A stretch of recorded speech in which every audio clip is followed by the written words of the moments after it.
Hello friends, आपका स्वागत है स्टडी विद लोकेश साड़ा यूट्यूब चैनल पर।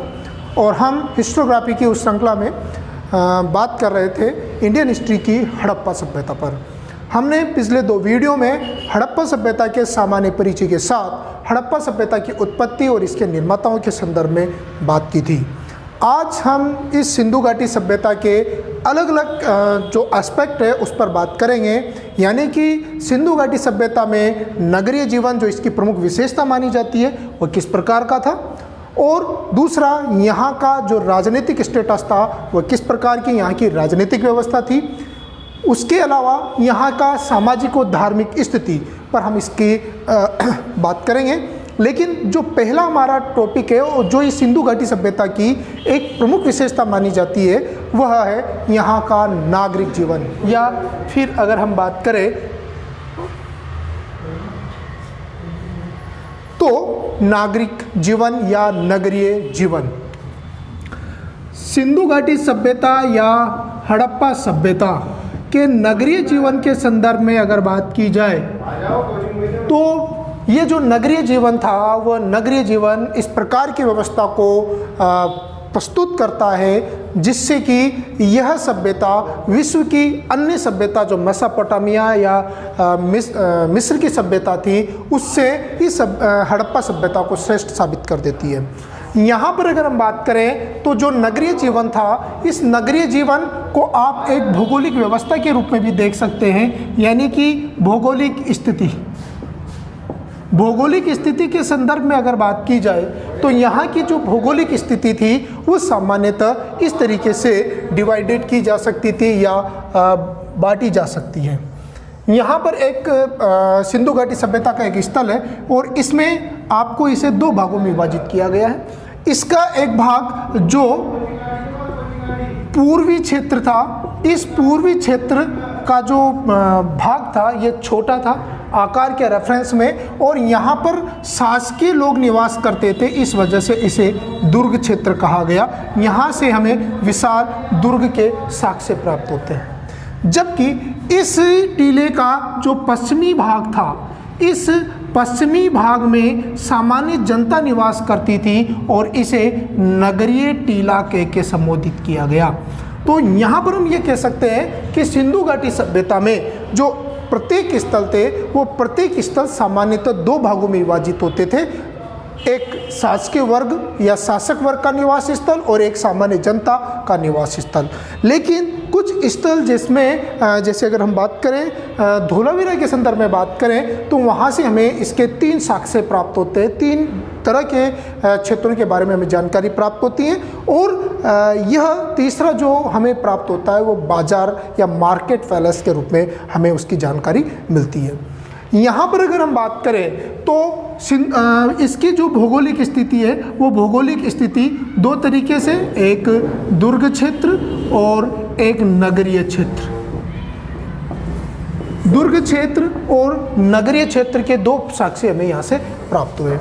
अब यहाँ पर अगर हम इस नगर या सामान्य क्षेत्र के संदर्भ में बात करें तो ये पूरा का पूरा जो नगरीय क्षेत्र है एक प्राचीर द्वारा क्या होता है, सुरक्षित होता है।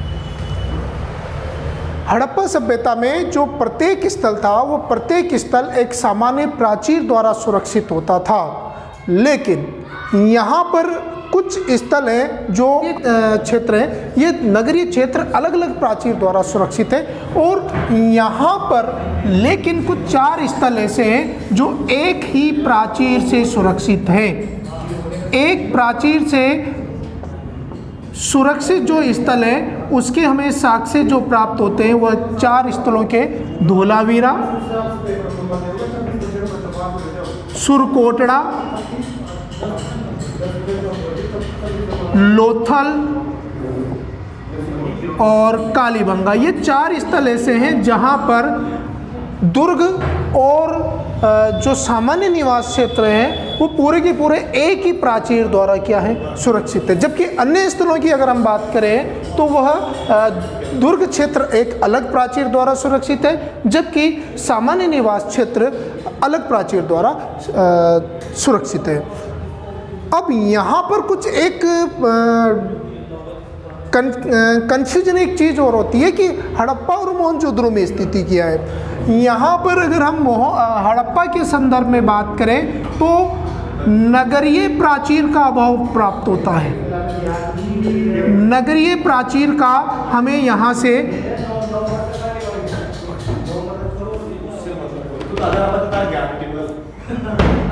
नगरीय प्राचीर का अभाव में यहाँ पर मिलता है। जबकि अगर हम मोहनजोदड़ो के संदर्भ में बात करें तो मोहनजोदड़ो में एक अलग ही स्थिति दिखाई देती है कि जो नगर और दुर्ग क्षेत्र है वह एक नाले या एक नहर के द्वारा क्या हो रहा है, अलग हो रहे हैं। तो नगर और दुर्ग क्षेत्र को एक नहर या नाले के द्वारा अलग किया गया है और ये जो नाला है इधर से सिंधु नदी से निकाला गया एक नाला माना जाता है। तो इस प्रकार यहाँ पर ये हमें भौगोलिक जीवन के बारे में जानकारी, इसके जो भूभागीय या भौतिक जीवन था उसके बारे में हमें यहाँ से जानकारी मिलती है। आगे अगर हम बात करें तो इस नगरीय जीवन की एक दूसरी चीज़ आती है सड़क। सड़क का जो निर्माण था वो सामान्यतः मिट्टी या फिर कहीं कहीं ईंटों से इनका निर्माण किया जाता था। सड़क की जो स्थिति थी वो इतनी महत्वपूर्ण या इतनी इंटरेस्टिंग मानी जाती है कि हड़प्पा सभ्यता में जो सड़कें थी वो एक दूसरे को समकोण अर्थात 90 डिग्री के कोण पर काटती थी और इस प्रणाली को कहा जाता है समकोणिक प्रणाली। समकोणिक प्रणाली या फिर इस प्रकार की प्रणाली का सबसे पहले जो प्रयोग किया गया था वह ऑक्सफोर्ड में किया गया था या फिर इसे कहा जाता है ऑक्सफोर्ड प्रणाली और सामान्यतः इसे हिंदी में ग्रिड प्रणाली के संबोधित किया जाता है। तो यहाँ पर जो सड़कों का जो निर्माण था वह इस तरीके से समकोणिक प्रणाली पर आधारित था। किस तरीके से ये था अगर हम इस पर बात करें तो ये आपकी मुख्य सड़क हुआ करती थी और इस मुख्य सड़क की जो सहायक सड़कें थी वो एक दूसरे को 90 डिग्री के कोण पर काटती थी। यह एक दूसरे को 90 डिग्री के कोण पर काटती थी और इस वजह से इसे आप ऑक्सफोर्ड प्रणाली या समकोणिक प्रणाली के संबोधित करते हो। यहाँ पर सड़कों के बाद जो अगली स्थिति यहाँ पर हमें प्राप्त होती है यहाँ की नाली व्यवस्था। सिंधु घाटी सभ्यता की जो नाली व्यवस्था थी, ये जो नालीय व्यवस्था थी ये ऐसी नालीय व्यवस्था मानी जाती है जो ये साबित करती है एल बासम के अनुसार कि इस सभ्यता को संचालित करने के लिए कोई नगरीय सरकारी संस्था कार्यरत हुआ करती थी। और अर्नेस्ट मैके ने यह कहा कि इस प्रकार की जो नाली व्यवस्था के आधार पर जो हमें साक्ष्य मिलते हैं ये साबित करते हैं कि ये सिंधु घाटी सभ्यता विश्व की सबसे प्राचीन और परिपक्व सभ्यता मानी जाती है। यहाँ की नालीय व्यवस्था पर अगर हम बात करें तो जो नालियों का जो निर्माण था वह ईंटों से किया जाता था और इन ईंटों को चिपकाने के लिए चूना या फिर जिप्सम का प्रयोग होता था। तो इस तरीके से यहाँ पर ईंटों के माध्यम से नालियों का निर्माण किया जाता था। लेकिन अब जो नाली हुआ करती थी वह किस तरीके से निर्मित की जाती थी तो उसमें एक सामान्य निवास स्थल और इस निवास स्थल में से नाली निकाली जाती थी। ये जो नाली हुआ करती थी एक पाइप नुमा हुआ करती थी। तो पाइप तो उस समय चलते नहीं थे, तो पाइपों का निर्माण कैसे किया जाता था या नलमुखों का निर्माण कैसे किया जाता था कि एक पेड़ का तना होता था, उस मुख्य तने को काट कर उसमें से जो बुरादा निकाल के उसे पाइप का रूप दिया जाता था और उस पाइप जिसे नलमुखा कहा जाता था वह कहाँ पर लगाया जाता था, घर के बाहर। और घर के बाहर लगाकर उसे जो गली की नाली है उससे जोड़ दिया जाता था और उससे जोड़ने के बाद वह नाली आगे जाकर जो मुख्य सड़क की नाली थी उस मुख्य सड़क की नाली में खुलती थी और यह मुख्य सड़क की नाली आगे जाकर नगर के बाहर एक तालाब हुआ करता था वहाँ से जुड़ जाती थी। लेकिन एक स्थिति यहाँ पर ये क्रिएट हो जाती है कि इस प्रकार की अगर नाली व्यवस्था थी वो तो ठीक है, लेकिन कभी कभी नाली में भराव जो मिट्टी या जो कूड़ा करकट है उसके भरने की स्थिति हो जाती थी, तो फिर यहाँ पर नालियों की चौक होने की स्थिति तो आती होगी, क्योंकि जैसे कि अभी हाल ही में हैदराबाद में बाढ़ की स्थिति पैदा हुई है। सबसे ये कहा जाता है कि मध्यकालीन नगर माना जाता था जहाँ पर बाढ़ की स्थिति अब क्रिएट हो गई।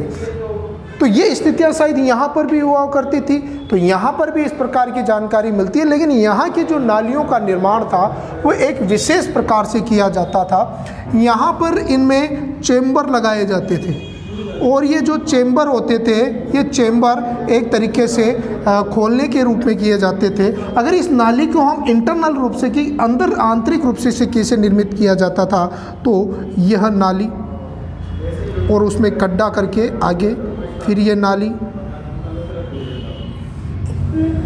ये, और इसमें ये ऊपर चैम्बर। जब भी पानी आता था और इसके साथ कूड़ा करकट या मिट्टी आती थी वो नीचे जमा हो जाती थी और पानी पानी ऊपर रह जाता था, और उसी तरीके से ये कूड़ा करकट आपके नीचे जमा हो जाता था और पानी पानी ऊपर रह जाता था। यानी कि हमें यहाँ से मुख्य नाली में यहाँ पर जो पानी प्राप्त होता था केवल वो पानी होता था, और जो कूड़ा करकट और या जो मिट्टी होती थी वह इन अवशोषक कूपों में सम्मिलित हो जाती थी। और समय समय के अनुसार कोई भी सरकारी अधिकारी आता था या सफाई कर्मचारी आता था और वह इन नलमोकों को खोल के इनमें से ये मिट्टियों को क्या कर देता था, बाहर निकाल देता था। इस वजह से कभी भी नालियों के चौक होने की स्थिति यहाँ पर नहीं आती थी। तो इस तरीके से यह यहाँ की नालीय व्यवस्था थी, और इसी नालीय व्यवस्था के आधार पर एल बासम ने इस सभ्यता को विश्व की सबसे प्राचीन सभ्यता के संबोधित किया। तो ये नालीय व्यवस्था, और नालीय व्यवस्था के बाद अगली चीज़ आती है यहाँ का स्थापत्य, कि यहाँ के जो गृह निर्माण थे या मकानों का निर्माण था वो किस तरीके से किया जाता है। सिंधु घाटी सभ्यता के संदर्भ में अगर हम बात करें तो सिंधु घाटी सभ्यता में हमें जो आवास प्राप्त होते हैं वो 3 प्रकार के आवास होते हैं। एक तो विशाल भवन, दूसरा सार्वजनिक भवन, और तीसरा सामान्य निवास भवन। 3 प्रकार के भवनों के हमें यहाँ पर साक्ष्य प्राप्त होते हैं। अगर हम विशाल भवन की बात करें तो इनके जो क्षेत्र हैं वह दुर्ग क्षेत्र होता था। दुर्ग में जो भवन बने होते थे वो विशाल होते थे जहाँ पर शासक वर्ग निवास करता था। जबकि सार्वजनिक भवन के संदर्भ में बात करें तो ये ऐसे भवन हुआ करते थे जिसका प्रयोग सामान्यतः पूरी पब्लिक, एक सामूहिक रूप से पूरा समाज करता था। और यहाँ पर हमें कुछ उदाहरण प्राप्त होते हैं सार्वजनिक आवास के। तो ये जो सार्वजनिक आवास के हमें साक्ष्य मिलते हैं, एक आपका हड़प्पा से हमें जो साक्ष्य मिला सार्वजनिक भवन का, उसमें एक महत्वपूर्ण माना जाता है अन्नागार, यानी कि गोडाउन, जहाँ पर हमें 15 कमरों के बारे में साक्ष्य मिलते हैं। इसके बारे में हम डिटेल में स्टडीज़ करेंगे जब हम हड़प्पा को पढ़ेंगे। दूसरा, यहाँ से हमें जो प्राप्त होता है वह श्रमिक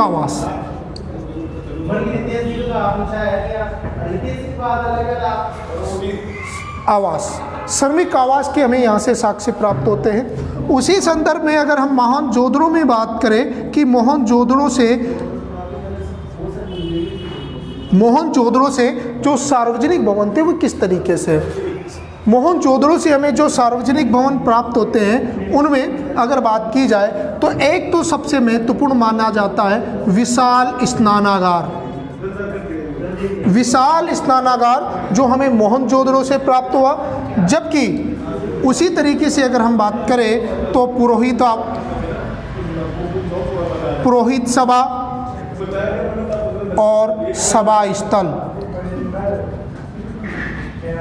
यह मोहनजोदड़ो से हमें प्राप्त होता है। सामान्य निवास क्षेत्र के संदर्भ में अगर बात की जाए, सामान्य निवास क्षेत्र की अगर हम बात करें तो सामान्य आवास क्षेत्र की स्थिति एक विशेष कर एक ऐसी प्राप्त होती है जिससे कि एक परिवार जो है वो आराम से निवास कर सके। यहाँ पर अगर हम बात करें तो ये हमें ये तो जानकारी सामान्यतः सिंधु घाटी सभ्यता की नगरीय जीवन की मानी जाती है। अब अगली जो बात की जाए, आवास निर्माण के जो इकाई मानी जाती है वह है ईंट। ईंट जो थी वह हमें यहाँ से दो प्रकार की ईंटें प्राप्त होती है। जनरली अगर हम बात करें तो ईंट जो थी वह ईंट कच्ची ईंट भी प्राप्त होती है और पकी हुई ईंटों से बने हुए मकानों के भी साक्ष्य हमें यहाँ से प्राप्त होते हैं। कच्ची ईंटों के साक्ष्य के संदर्भ में अगर हम बात करें तो हमें कालीबंगा, लोथल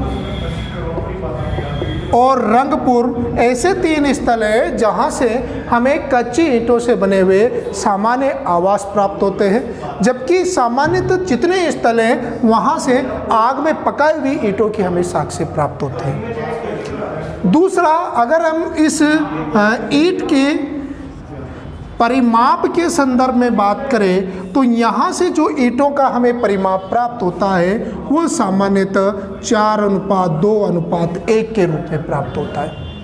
और इस परिमाप के आधार पर अगर बात की जाए तो सबसे बड़ी जो ईंट है वह सबसे बड़ी ईंट हमें मोहनजोदड़ो से प्राप्त हुई, जबकि सबसे छोटी ईंट का भी साक्ष्य हमें मोहनजोदड़ो से प्राप्त होता है।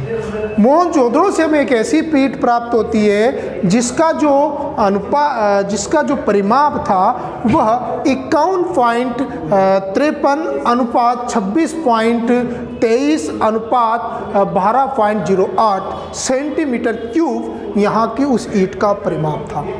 उसी संदर्भ में अगर हम बात करें तो ये जो ईंटें थी, इन ईंटों पर जो कच्ची ईंटें थी, इन कच्ची ईंटों से हमें कुछ कुत्तों के पंजों के निशान के भी साक्ष्य प्राप्त होते। तो यहाँ पर इन ईंटों का अलंकरण करने का भी हमें साक्ष्य प्राप्त होता है। अब आवास निर्माण के संदर्भ में अगर अगली बात की जाए तो सिंधु घाटी सभ्यता में जो आवास हुआ करता था उसकी सामान्य संरचना इस तरीके से थी। यहाँ पर एक सामान्य आवास होते थे और इन मकानों का जो निर्माण था ये ईंटों से किया जा रहा था, लेकिन इनमें नींव खोदने के भी साक्ष्य प्राप्त होते हैं। सामान्यतः जो आवास था वह 3 से 4 कमरों के बारे में हमें जानकारी देता है। हमें 3 से 4 कमरों के बारे में हमें यहाँ से साक्ष्य देता है और उसी के अलावा हमें यहाँ से एक बरामदे का भी साक्ष्य मिलता है। बरामदा का साक्ष्य मिलता है और इसी बरामदे के संदर्भ में अगर हम बात करें तो यहाँ से हमें मुख्य द्वार के साक्ष्य मिलते हैं। और इसी मुख्य द्वार के संदर्भ में अगर बात की जाए तो यहाँ पर हमें यहाँ से हमें रसोई घर के साक्ष्य मिलते हैं, जबकि यहाँ से हमें सामान्य जो स्नानागार है उसके बारे में साक्ष्य मिलते हैं। यहाँ पर अगर हम बात करें तो जो फर्श पर एल आकार की ईंटों के बिछाई जाने का प्रयोग के साक्ष्य मिलते हैं, लेकिन यहाँ से रसोई और स्नानागार में जलरोधी जो ईंटें थी, ईंटों की हमें यहाँ से साक्ष्य प्राप्त होते हैं और इन ईंटों को बिटुमिन्स द्वारा निर्मित करवाया जाता था, ये भी हमें जानकारी मिलती है। इस आवास के बाहर जो आंगन हुआ करता था उस आंगन में हमें कुएं के साक्ष्य मिलते हैं जो यहाँ की जल संरक्षण प्रणाली के बारे में हमें जानकारी देती है। और इन कुइयों की जो सर्वाधिक संख्या में प्राप्त होती है वह मोहनजोदड़ो से प्राप्त होती है।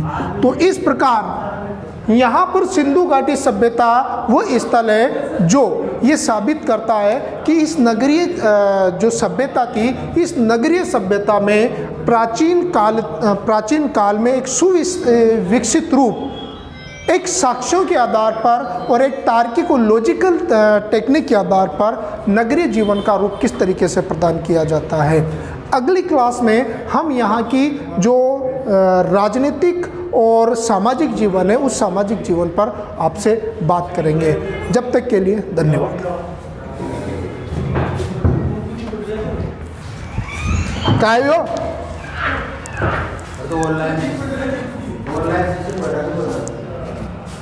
हाँ